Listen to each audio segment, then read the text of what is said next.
Hello दोस्तों, स्वागत है आपका हमारे चैनल पे। आज हम स्टडी करने वाले हैं फाइनेंशियल स्टेटमेंट कि फाइनेंशियल स्टेटमेंट क्या होता है। ठीक है, चलिए स्टार्ट करते हैं। तो फर्स्ट देखिए, फाइनेंशियल स्टेटमेंट में क्या क्या बनता है। Balance sheet, profit and loss account and notes to account, cash flow statement. ये आपका क्या है, फाइनेंशियल स्टेटमेंट है। ठीक है, तो फाइनेंशियल स्टेटमेंट होता क्या है। तो फाइनेंशियल स्टेटमेंट क्या है, प्रोवाइड कराता है summary of account of business enterprises. एक समरी को फाइनेंशियल स्टेटमेंट समरी को दिखाता है किस चीज़ के बारे में, जो अपने अकाउंट किया है, ठीक है, बिजनेस में, उसको दिखाता है। और ये balance sheet reflecting the assessed liabilities and capital, ठीक है, जो उस फाइनेंशियल स्टेटमेंट में आपका balance sheet, assessed liabilities, capital, loan, income, expenditure, ठीक है, ये सब दिखाता है। Showing the result and operation during a certain period, ठीक है, ये आपको उस फाइनेंशियल ईयर में आपको दिखाता है, ठीक है, कि हाँ आपका कितना लॉस है, कितना इनकम है, कितना आपका प्रॉफिट है। Okay, and then financial statement की कैरेक्टरिस्टिक क्या है। तो they relate to past period and this are historical documents, ठीक है। ये क्या करते हैं कि जो आपका पास्ट पीरियड है उसका जो डॉक्यूमेंट है वो हिस्ट्री एक प्रोवाइड कराता है कि अगर आप 5 साल पहले का फाइनेंशियल स्टेटमेंट लेंगे किसी कंपनी का, तो वो आपको कंपेयर करने में आसानी होगा कि हाँ 5 साल पहले हमारा ये स्टेटमेंट था, वो जो डॉक्यूमेंट है, ठीक है, ये कैरेक्टरिस्टिक है। And they are expressed in money terms, ठीक है, और वो मनी टर्म भी होता है। When show financial position through balance sheet and financial performance through statement of profit and loss. अभी मैंने बोला कि जब जो डॉक्यूमेंट, पहले देखिए डॉक्यूमेंट जो है वो हिस्टोरिकल हो जाता है, मतलब हिस्ट्री में वो दिखाया जाता है, ठीक है, कि हमारी हिस्ट्री है। बट उसके आगे क्या है कि जब आप उसको रखते हैं सेव करके, तो आपको फाइनेंशियल पोजीशन के बारे में पता चलता है कि हाँ पिछले साल हमारा क्या पोजीशन रही है, ठीक है, और बैलेंस शीट को दिखाता है और आपके परफॉर्मेंस को दिखाता है कि आपकी कंपनी कैसी परफॉर्म कर रही है, क्यों वहाँ प्रॉफिट या loss. Okay, and nature of financial statement, ठीक है। तो नेचर क्या है इसके फाइनेंशियल स्टेटमेंट के। फर्स्ट आपका है रिकॉर्डेड फैक्ट जो रिकॉर्डेड वो दिखाता है, और अकाउंटिंग कन्वेंशन दिखाता है, अकाउंटिंग कॉन्सेप्ट को दिखाता है, कौन कौन से अकाउंटिंग कॉन्सेप्ट लगते हैं वो आपको बताता है, अकाउंटिंग स्टैंडर्ड दिखाता है कि कौन कौन से अकाउंटिंग स्टैंडर्ड यूज किए गए हैं। ये क्या है, फाइनेंशियल स्टेटमेंट का नेचर है, ठीक है। Selecting the accounting policies, accounting policy को सेलेक्ट करते हैं। एस्टिमेट्स है, सोर्स ऑफ फाइनेंशियल इन्फॉर्मेशन, ठीक है, ये भी एक मेन पॉइंट है कि फाइनेंशियल जो सोर्स है फाइनेंशियल इन्फॉर्मेशन का वो कहाँ से आता है, जैसे कि बुक कीपिंग हो गया, वाउचर्स हो गए, वो सबको देखकर ये क्या करते हैं, एक सोर्स ऑफ फाइनेंशियल इन्फॉर्मेशन बनता है, ठीक है। एंड देन तो इसमें बैलेंस शीट आता है फाइनेंशियल स्टेटमेंट में। तो बैलेंस शीट क्या है, balance sheet statement assets liability and equity, shareholder funds of the company and given date, ठीक है। बैलेंस शीट एक स्टेटमेंट होता है जिसमें प्रॉफिट एंड लॉस को दिखाया जाता है, और यह फाइनल पोजीशन को दिखाता है आपके बिजनेस का, जो कितना उसमें असेस्ट है, कितना लायबिलिटीज है, कितना इक्विटी है, ठीक है।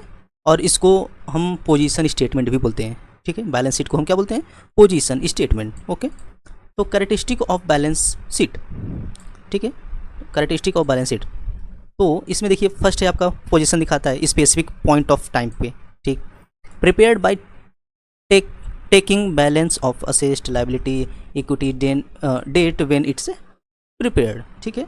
ये क्या होता है कि जब हम प्रिपेयर करते हैं बैलेंस शीट को, तो उसमें जो आपका असेस्ट है उसको आप जब लिखेंगे तो उसमें क्या है कि डेट दिखाएंगे, ठीक है। तो ये भी एक अच्छा है कि हम अपने फ्यूचर के लिए आसानी से देख सकते हैं। तो ये बैलेंस शीट का ये लॉ है, मतलब प्रॉफिट है आपको, बेनिफिट है आपको बैलेंस शीट बनाने का, कि आपको किसी भी प्रकार के डॉक्यूमेंट होते हैं, लायबिलिटी, असेस्ट, कुछ भी हो, तो आप डेट उस पर मेंशन करते हैं तो आपको आसानी हो जाती है कि हाँ कब हमने ये किया था। Assets equal to liabilities plus owner equity. देखिए अब असेस्ट क्या है, ठीक है, संपत्ति कैसे होगी, जब आपका दायित्व जो होगा और प्लस जो आपके क्या है ओनर, जैसे ओनर जो आप हैं, तो आपका देखिए असेस्ट कैसे होगा, पहले तो आपका दायित्व है, ठीक, प्लस मेरा जो इक्विटी है, ठीक है, वो दोनों मिलाकर क्या होगा असेस्ड होगा, ठीक है। The account is the balance sheet may have an opinion balance transaction doing the year and closing balance, ठीक है। एंड देन आप देखेंगे कि बैलेंस शीट कैसे बनाया जाता है। तो सबसे पहले लिखेंगे ऊपर company name, balance sheet as on 31 March 2015।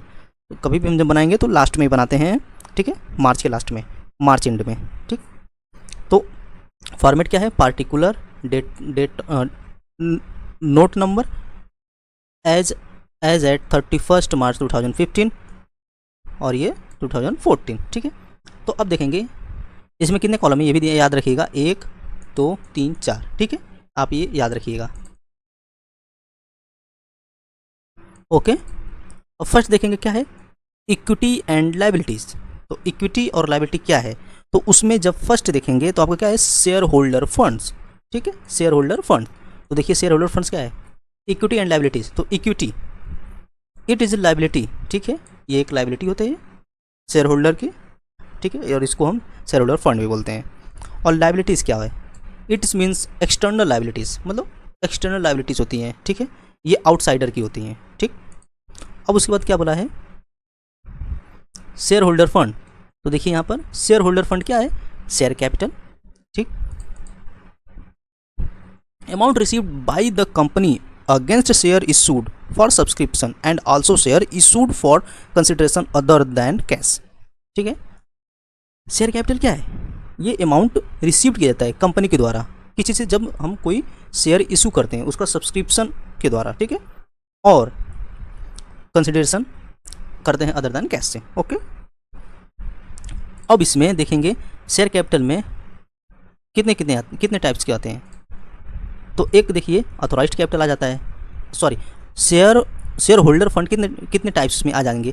First है शेयर कैपिटल, दूसरा है आपका ऑथोराइज्ड कैपिटल। इसका मतलब है कि ये मैक्सिमम कैपिटल जो है, ठीक है, it is the minimum capital that a company can issue for subscription, ठीक है, ये मैक्सिमम कैपिटल को क्या करते हैं, इशू करते हैं सब्सक्रिप्शन के लिए, okay.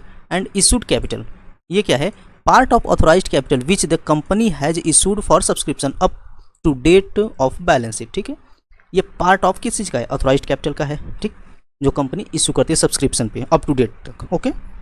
And subscribed capital is the part of issue capital which has been subscribe, ठीक है, ये वो इशू की गई कैपिटल है जिसको सब्सक्राइब किया जाता है, ठीक है। एंड देन नेक्स्ट आपका यहाँ पर क्या है, सरप्लस, ठीक है।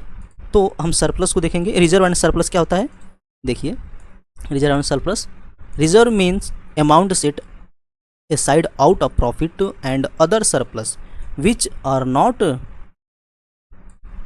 earmarked in any way to meet any particular liability known to exist on date of the balance sheet, ठीक है। रेवेन्यू क्या है, एक प्रॉफिट है, और सॉरी रिजर्व क्या है, इसका मतलब ये होता है कि ये set aside of out of profit, ठीक है। Other surplus which not earmarked in any way to meet any particular liabilities, ठीक है। एंड कैपिटल रिजर्व, ठीक है, capital reduction reserve, security premium reserve, debenture reduction reserve, revaluation reserve, share option outstanding account, other reserves, surplus, ठीक है। इतने क्या हैं, ये heads of reserves and surplus हैं, ठीक है। ये क्या, रिजर्व एंड सरप्लस आपका ये हो गया फर्स्ट पॉइंट। सेकेंड पॉइंट आपका है नॉन करंट लायबिलिटीज, ठीक है। तो नॉन करंट लायबिलिटीज क्या क्या होता है, तो non current liabilities are those liabilities which are not current liabilities, ठीक है। शेड्यूल 3 में companies act 2013 require not current liabilities classify into, ठीक है। नॉन करंट लायबिलिटीज़ क्या है, वो उसको क्लासीफाइड किया गया है किसमें, 2013 कंपनी एक्ट में। फर्स्ट क्या है, लॉन्ग टर्म बोरिंग, जो ज़्यादा दिन के लिए उधार लिया गया वो नॉन करंट लायबिलिटीज़ है। डिफर टैक्स, ये भी नॉन करंट है। अदर लॉन्ग टर्म लायबिलिटीज़, जो बहुत ज़्यादा दिन का उत्तरदायित्व है, जैसे कि फर्स्ट हमने जैसे लोन लिया है, ठीक है, और लोन लिया है, सॉरी हमने उधार लिया है, तो उधार अगर हमने लिया है तो कितने साल का लिया है, समझ लीजिए हमने 5 साल का उधार लिया है, तो ये नॉन करंट लायबिलिटीज में आएगा। Okay, and long term provision, okay, ये भी होगा। तो लॉन्ग टर्म बोरिंग, फर्स्ट चीज देखिए इसमें क्या है, लॉन्ग टर्म बोरिंग। तो लॉन्ग टर्म बोरिंग क्या है, borrowing means amount taken as a loan by a company, ठीक है, कंपनी के द्वारा दिया जाता है। और ये लॉन्ग टर्म बोरिंग जो है ये रिपेबल है, ठीक है, आफ्टर 20 मंथ, 2 और मतलब 12, सॉरी 20 नहीं 12 मंथ है, 12 मंथ के बाद अगर हम पेड करते हैं तो ये क्या होता है, लॉन्ग टर्म बोरिंग हो जाता है, ठीक है, ये लायबिलिटीज़ में नहीं आएगा। एंड इसमें क्या क्या आते हैं, डिबेंचर है, बॉन्ड्स है, टर्म लोन है, पब्लिक डिपॉजिट्स है, अदर लोन एंड एडवांस है, ठीक है। एंड डिफर्ड टैक्स लायबिलिटी, तो डिफर्ड टैक्स लायबिलिटी क्या है, every year accounting income is compared with taxable income and difference between two exist temporary in nature income tax on difference amount is term as deferred tax, ठीक है। तो accounting income, taxable income बराबर deferred tax liability, okay. इनका accounting income, taxable income बराबर deferred asset, ऐसे होता है, ठीक। और आपका आगे दिया गया था क्या, अदर लॉन्ग टर्म लायबिलिटीज़, तो इसको भी पढ़ लेते हैं, other long term liabilities. Other long term liabilities क्या होता है, इसको कैसे क्लासिफाइड किया गया है, फर्स्ट है आपका ट्रेड पेबल्स, अमाउंट पेबल, ठीक है। ट्रेड पेबल क्या है, जब हमने कोई माल को परचेज़ किया है या सर्विस लिया है तो उसको हमको पे करना है, ठीक है, ये अदर लॉन्ग टर्म लायबिलिटीज़ है, सॉरी ये ट्रेड पेबल। अदर लायबिलिटीज में क्या आएगा, if they are payable after 12 month from the date of balance sheet after the period of operating cycle, okay. And long term provision क्या है, long term provision are the previous against which liabilities will arise after 12 month of date of balance sheet, ठीक है। अब उसके बाद देखेंगे, ये तो हमने अपने बैलेंस शीट का इतना देख लिया, ठीक है, करंट लायबिलिटीज़ हो गया, शॉर्ट टर्म बोरिंग, ट्रेड, ये सब हमने पढ़ लिया। अब देखेंगे असेस्ट, ओके। तो असेस्ट में क्या क्या आता है,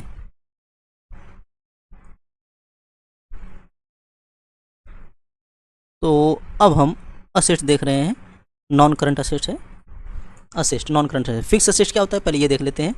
तो फिक्स असेस्ट किसको बोलते हैं, assets that held to increased the earning of the business rather than the purpose of sale, ठीक है। तो ये जो अर्निंग होती है, जो इंक्रीजिंग होती रहती है, ये फिक्स असेस्ट को इसको बोलते हैं, इसको। और ये दो टाइप्स के होते हैं, टेंजिबल और इनटेंजिबल। तो टेंजिबल क्या है, which have physical existence, ex land building machinery, ठीक है, ये टेंजिबल है। इनटेंजिबल क्या है, they do not have physical existence, जैसे goodwill, patent, trademark, computer software, ये क्या है, ये सब हमारी संपत्ति हैं लेकिन जिसको हम छू नहीं सकते, इसको क्या बोलते हैं, इंटेंजिबल। और कैपिटल वर्क इन प्रोग्रेस, ये भी एक हमारी संपत्ति होती है, असेस्ट होता है जब काम प्रोग्रेस में रहता है, ठीक है, अंडर कंस्ट्रक्शन में रहता है। इंटेंजिबल असेस्ट अंडर डेवलपमेंट, ये फोर्थ टाइप्स जिसका intangible asset like patent under development चलता है, ठीक है, इसको हम बोलते हैं इंटेंजिबल असेस्ट का, ओके। उसके बाद देखेंगे नॉन करंट इन्वेस्टमेंट। तो नॉन करंट इन्वेस्टमेंट क्या है, these are investment which are held not with the purpose to resale but retain them, it includes. First क्या है आपका, trade investment, investment made by the company in the form of share and debenture of another of promote its own trade, ठीक है। Other investment क्या है, investment that not made to trade investment, ठीक है। First आपका trade investment है, जो इसमें शेयर और डिवेंचर से हम ट्रेड करते हैं, प्रमोट करते हैं, ठीक है, वो ट्रेड इन्वेस्टमेंट हो गया। एंड उसके बाद अब long term loan and advance. तो long term loan and advance कैसे, 12 मंथ के बाद का जो रहता है वो लॉन्ग टर्म लोन हो गया, ठीक है। तो इसमें क्या आता है, capital advance, security deposit and other loan and advance आ जाता है। तो अदर नॉन करंट असेस्ट, ठीक है। हमने इतना तो देख लिया, क्या क्या देखा हमने, करंट असेस्ट का देखिए, ये टेंजिबल वर्क है, ये सब देख लिया हमने, ठीक है। अब हम देख रहे हैं करंट असेस्ट, ठीक। एक बार हम देख लेते हैं नॉन करंट असेस्ट क्या है। लॉन्ग टर्म ट्रेड रिसीवेबल, ये क्या है, 12th मंथ का होता है, ठीक है। और अदर्स असेस्ट सच अनअमोर्टाइज एक्सपेंसेस, इंश्योरेंस क्लेम, ये सब क्या है, ये नॉन करंट असेस्ट है। अब देखते हैं करंट असेस्ट क्या है। करंट असेस्ट, करंट इन्वेस्टमेंट जो 12 मंथ से ज़्यादा का होता है, ठीक है, वो करंट असेस्ट होता है, करंट इन्वेस्टमेंट होता है।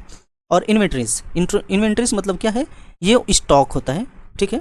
Stock held for the purpose of trade in the ordinary course of business, ठीक है, जिसमें मैन्युफैक्चरिंग गुड ये इन्वेंट्रीज में आता है, जैसे raw material, work in progress, finish good, stock in trade, ये सब आता है उसमें। आगे बढ़ेंगे। ट्रेड रिसीवेबल क्या है। ट्रेड रिसीवेबल जो है आपका जो sale of good and services का है, ठीक है, उससे जो अमाउंट प्राप्त होता है उसको हम ट्रेड रिसीवेबल बोलते हैं। इट इज इंक्लूड बोथ डेब्ट एंड बिल्स रिसीवेबल, हाँ, ये दोनों में मिला रहता है। कैश एंड कैश इक्विवेलेंट क्या होता है, इसमें क्या क्या आता है, balance with bank, cash in hand, cheque drafts in hand, bank deposits with more than 12 month maturities का, ठीक है। अब इसके देखेंगे short term loan and advance. This are loan the advance expected the realised within 12 month, ठीक है। Short term loan क्या है कि जो 12 मंथ के पहले का हो उसको हम बोलते हैं short term loan. Other current asset क्या क्या आते हैं, prepaid expenses, accrued income, dividend receivable, advance taxes, ठीक है। एंड ये तो आपका हो गया पूरा बैलेंस शीट। अब आगे बढ़ते हैं हम प्रॉफिट एंड लॉस। तो प्रॉफिट एंड लॉस क्या होता है, profit and loss account, it show the financial performance result of business operation during an accounting period. Profit and loss जो है ये फाइनेंशियल परफॉर्मेंस को दिखाता है, ठीक है, कब, जब आपका जब बिजनेस चलता रहता है, ठीक है। It is described at statement of profit and loss in part 2 of schedule 3 of the company act 2013 is also known as income statement. Profit and loss account को हम इनकम स्टेटमेंट भी बोलते हैं, ठीक है। Characteristic of statement of profit and loss account, ठीक है, it show the financial performance, ठीक है। प्रॉफिट एंड लॉस क्या करता है, ये फाइनेंशियल परफॉर्मेंस को शो करता है, उसका revenue, expense, profit and loss, ठीक है। और ये क्या करता है, प्रिपेयर पास्ट पीरियड, ठीक है, एंड दस द हिस्टोरिकल डॉक्यूमेंट। जब ये प्रिपेयर करता है तो हिस्टोरिकल डॉक्यूमेंट भी क्रिएट होता है, क्योंकि वो डॉक्यूमेंट एक सेव हो जाता है और फ्यूचर में हम कभी भी देख सकते हैं, ठीक है। It is for a specific accounting period, ठीक है, ये एक स्पेसिफिक अकाउंट पीरियड में होता है। प्रॉफिट एंड लॉस का फॉर्मेट क्या है, देखिए, कंपनी नेम लिखेंगे, statement of profit and loss for the period ended 31 March 2015, ठीक है। तो अब देखेंगे इसमें क्या क्या आते हैं। फर्स्ट देखिएगा तो आपका आएगा रेवेन्यू, ठीक है। तो यहाँ पर आपका क्या आ रहा है, रेवेन्यू, ठीक। तो रेवेन्यू जब करेंगे, रेवेन्यू फ्रॉम ऑपरेशन, ठीक है, एंड अदर इनकम। तो रेवेन्यू फॉर ऑपरेशन क्या है, it is the revenue earn by the company from its operating activity to earn profit, ठीक है। It is the net sales for a manufacturing company, fee earn by a service company and dividend earn by financial company, ठीक है। ये earn करती company जो operating activities होती हैं, ठीक है, और ये नेट सेल करती है, ठीक है। मैन्युफैक्चरिंग कंपनी जो होती हैं वो सेल करती हैं, फी अर्न करती हैं, ठीक है। तो इसको हम क्या बोलते हैं, रेवेन्यू बोलते हैं। और अदर इनकम में क्या आता है, it means income earn by company from it's non operating activity. Non operating activity के द्वारा जो इनकम होते हैं उसको क्या बोलते हैं, अदर इनकम में डालते हैं। जैसे सेल ऑफ असेस्ट हुआ, बैड डेब्ट्स रिकवर्ड, इंटरेस्ट आपको मिल गया, डिविडेंड मिला, ठीक है, ये होता है। एंड आपका बी जो है इसमें एक्सपेंस लिखा है, एक्सपेंसेस। तो cost of material consume, purchases of stock in trade, changes in inventories of finish good and work in progress and stock in trades, employee benefit expenses, financial cost and depreciation and amortisation expenses, other expenses. ठीक है, ये पूरा expenses है। तो पूरा expenses को देख लेते हैं। एक्सपेंस क्या होता है? कॉस्ट ऑफ मटेरियल कंज्यूम्ड, मतलब जो कॉस्ट ऑफ रॉ मटेरियल है, अदर मटेरियल जो कंज्यूम्ड किया गया क्या गुड से, जैसे opening stock plus purchase minus closing stock. ठीक है, हमारा एक्सपेंस आएगा। And purchase of good stock in trade, इसका मतलब क्या है? रीसेल किया जा रहा है परचेस का। ठीक है, change in inventory of finish good, work in progress and stock in trade. ठीक है, it's means difference between opening and closing inventories. ठीक है, ये डिफरेंस होता है ओपनिंग और क्लोजिंग इन्वेंट्री का, और फिनिश गुड जैसे जो वर्क इन प्रोग्रेस पर रहते हैं। ठीक, employ benefit expenses, it is the payment made to and for the benefit of employ like wages, salary, bonus, leave, staff welfare expenses. ये क्या है? एम्प्लॉय बेनिफिट एक्सपेंसेस है। ओके, एंड उसके बाद फाइनेंस कॉस्ट। फाइनेंस कॉस्ट क्या है? It is the cost include by the company on the borrowing and including the interest paid and on the borrowing. ठीक है, फाइनेंस कॉस्ट होता है जो इंटरेस्ट पेड करता है किस पे? बोरिंग पे। ठीक है, एंड डेप्रिसिएशन आप जानते हैं कि ये एक्सपेंस राइट एन ऑफ होता है। ये cost of tangible fix asset written off their estimate useful life. ठीक है, डिप्रिसिएशन क्या होता है कि आपने बाइक खरीदा, मतलब आपने कोई छोटी सी बाइक खरीदी 100 रुपये की, तो वो जब डे निकलता जाएगा तो वो उसका वैल्यू कम होते जाएगा, तो आपको कितने रुपए की हो जाएगी? 50 रुपये की हो जाएगी। समझ रहे हैं? इसको बोलते हैं depreciation. Amortisation, it is expenses written off the being a cost intangible fixed asset written their estimated useful. ये क्या है? इंटेंजिबल असेस्ट का राइट एन ऑफ करता है। ठीक है, नोट्स ऑफ अकाउंट। तो नोट्स ऑफ अकाउंट में देखेंगे कि balance sheet and statement of profit and loss are supported by the notes giving detail of item in the balance sheet, statement of profit and loss. ठीक है,